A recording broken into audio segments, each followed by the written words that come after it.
Interessante incontro formativo all'approccio combinato al paziente tra endoscopia e chirurgia, riservato agli operatori medici ed infermieristici in sala Eracle a Portoviro. Dopo i saluti della dottoressa Chiara Tordin, tra gli organizzatori dell'incontro, e del dottor Andrea Sartori, direttore e primario della chirurgia generale endoscopica, entrambi operanti presso l'ospedale Madonna della Salute di Portoviro, tanti sono stati i relatori per spiegare questo nuovo orizzonte terapeutico e quindi il connubio tra endoscopia e chirurgia. Ascoltiamo i saluti dell'assessore alle politiche sanitarie dottor Michele Capanna e la nostra intervista alla dottoressa Chiara Tordin.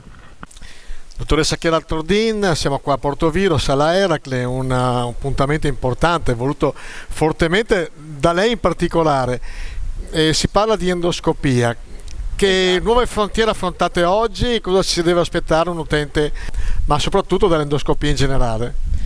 Allora, l'argomento di oggi è certamente sì l'endoscopia, però in particolar modo la parte diciamo che riguarda l'endoscopia operativa, quindi tutto quello che di interventistico oggi riusciamo a fare appunto per via mini-invasiva, quindi attraverso appunto lo strumento endoscopico.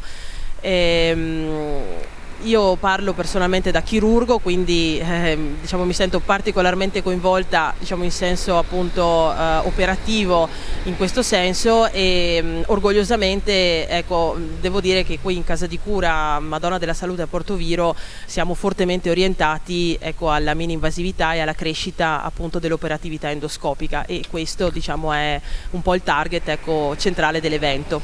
Ecco, sarà il futuro? Nel senso che parlava prima il presidente dell'ordine dei medici della provincia, una volta grande taglio, grande chirurgo, e adesso?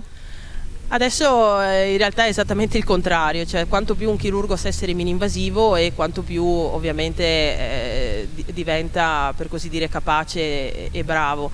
Naturalmente ecco, con questo io non voglio dire che l'endoscopia operativa arriverà a sostituire completamente la chirurgia tradizionale perché ovviamente tutto è fatto in maniera corretta se si rispettano delle linee guida assolutamente precise e assolutamente rigorose, però laddove è possibile, laddove ci sono appunto i requisiti, perché no, utilizzare appunto anche lo strumento endoscopico per essere mini-invasivi il più possibile ovviamente, quindi se si può, laddove si può, assolutamente sì.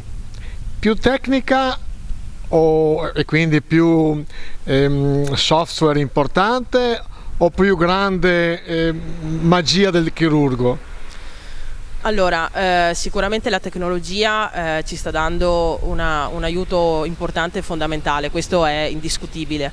Tante cose oggi si possono fare proprio perché abbiamo degli strumenti che anni fa non c'erano, però fondamentale, anzi primario, è il ruolo dell'operatore, quello assolutamente sì. Quindi il fattore umano è ancora importante. Rimane assolutamente al centro e soprattutto il lavoro di equipe, questo ci tengo molto a precisarlo, il lavoro del chirurgo come anche dell'endoscopista è un lavoro di equipe, di gruppo, quindi di medici e insieme anche agli infermieri. Le faccio l'ultima domanda, a livello internazionale l'Italia come è messa? Oh, una domanda, in realtà siamo messi io penso. Allora, non voglio fare una classifica perché non ho i requisiti ovviamente per poterlo fare.